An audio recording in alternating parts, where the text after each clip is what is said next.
Welcome to this edition of This is Culture. I missed you very much, but I'm glad to be back to talk about what's happening in Africa's art and culture scene.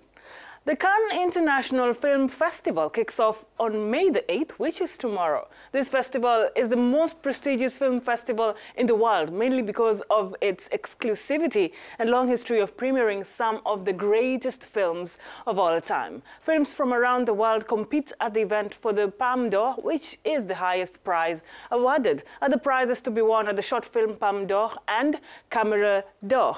The jury of this year's edition includes someone from Africa, Khadija Nin, famously known for her hit single, Sambolera, was named as one of the jury members after heavy criticism of the lack of women's participation in the film competition.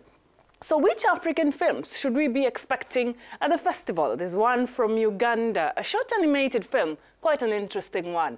Kalabanda ate my homework. That is the title of the film. It's about a boy and his encounter with a mythical creature called the Kalabanda. A Kalabanda is a mythical creature just like a ghost, which the boy Tendo claims ate his homework. But does this mythical creature really exist? Here's a look at the trailer. One of you did not hand in your homework. Amia, tell me. Me? But... Tell me who did not hand in their homework. It was you, wasn't it? No, it wasn't me. Tell me, you know who it was. Teacher?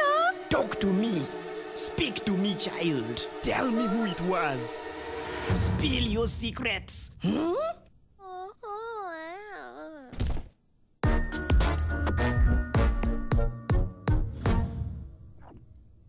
A Kalabanda ate my homework.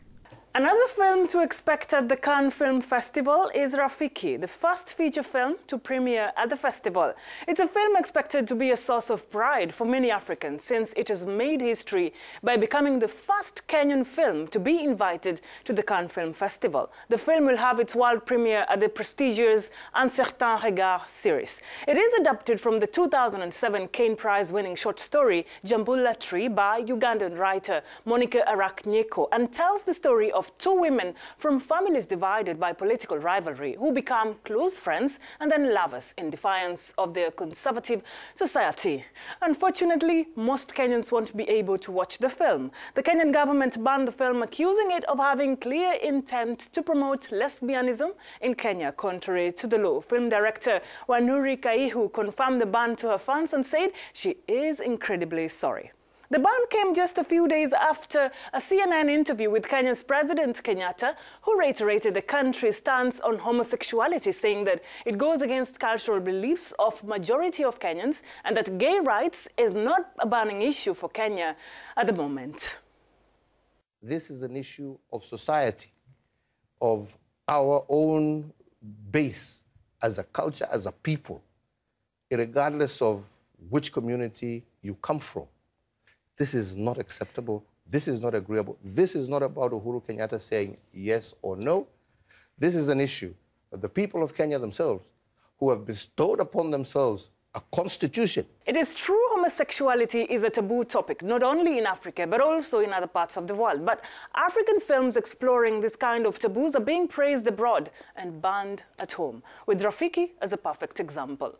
Another example of such a film is South Africa's Inkeba, I hope I have the right pronunciation, which is The Wound, shortlisted for an Academy Award in the foreign language category. It was banned in February, with the tribunal complaining that the film's scenes of gay sex had no artistic value and could increase tensions in society. So it's always very important for people to understand that those conversations have been happening. This film became what it became because of those conversations.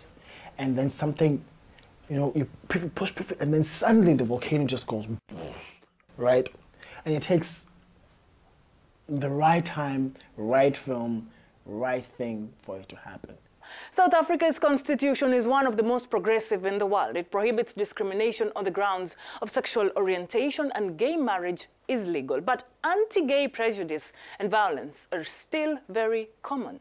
The situation is much worse in dozens of African countries, including Kenya, which we have seen. Gay sex can lead to a prison sentence of up to 14 years. This topic continues to be quite sensitive, but should Africa transform its laws in regards to homosexuality?